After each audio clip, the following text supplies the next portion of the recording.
అడవద్దు sir. పోర్టుల దగ్గర కూడా సరైన చెక్కింగ్ లేకపోవడం దుర్మార్గం. ఏ బియ్యం వెళ్తుంది, ఎక్కడి నుంచి వెళ్తుంది అనేది. ఇవాళ సార్టెక్ పేరుతో దగా చేశారు సార్. ఈ బియ్యం ఎక్స్పోర్ట్కి ఒక సార్టెక్ను ఒక నెపంగా వాడుకున్నారు. ఫోర్టిఫైడ్ బియ్యంలో కూడా దగా సార్. ఈ రాష్ట్రంలో ఫోర్టిఫైడ్ బియ్యం తయారు చేసే సంస్థలు ఉన్నాయి, ఇక్కడ కాదట. ఇతర జిల్లాల వాళ్ళు, ఇతర రాష్ట్రాల వాళ్ళు కావాలట. ఇక్కడ స్మాల్ మీడియం ఇండస్ట్రీ వాళ్ళు బతకాలా అక్కర్లేదా? దానివల్ల స్థానికంగా పనులు అవుతాయి. ఈ సందర్భంగా తమ ద్వారా ఒక విజ్ఞప్తి కూడా చేస్తున్నారు అధ్యక్ష.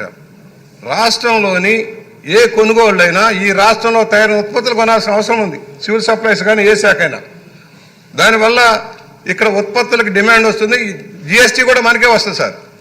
ఇతర రాష్ట్రాలకి, ఇతర ప్రాంతాలకి కమిషన్ల కోసం ఇస్తే దాన్ని నష్టపోయేది మన ప్రజలు. వస్తువులు ఉత్పత్తి చేసే చిన్న చిన్న సంస్థలు ముందు దెబ్బతింటూ ఉన్నాయి. కనుక దాని మీద కూడా తమ ద్వారా మనవి చేస్తున్నాను, విజ్ఞప్తి చేస్తున్నాను, ఆలోచన చేయండి. ఒకటి, దీనికి సంబంధించి ప్రధానమైంది ఏ కంపెనీ ఇవాళ నెపం వేరే వాళ్ళ మీద వేస్తూ ఉన్నారు. ఛత్తీస్గఢ్ వాళ్ళ మీద, ఒరిస్సా వాళ్ళ మీద వేస్తున్నారు. అసలు ఈ రాష్ట్రంలో జరిగిన రాజకీయ అవినీతి వల్ల జరిగిన పరిణామాల మీద సరైన చర్యలు తీసుకోవాల్సిన అవసరం ఉంది.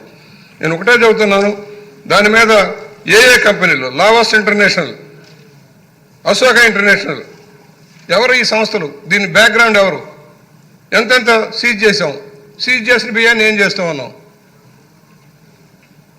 ఓడలు బయట నుంచి వచ్చిన ఓడలు నిలవబెడితే డెమరేజ్లు మళ్ళీ మనమే కొట్టుకోవాలి అధ్యక్ష.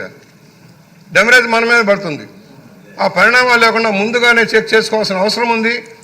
ఇవాళ ఎవరైతే దాదాపుగా 1000 కోట్ల రూపాయలు దోచారు అధ్యక్ష, దీంట్లో 1000 కోట్లు దోచారు.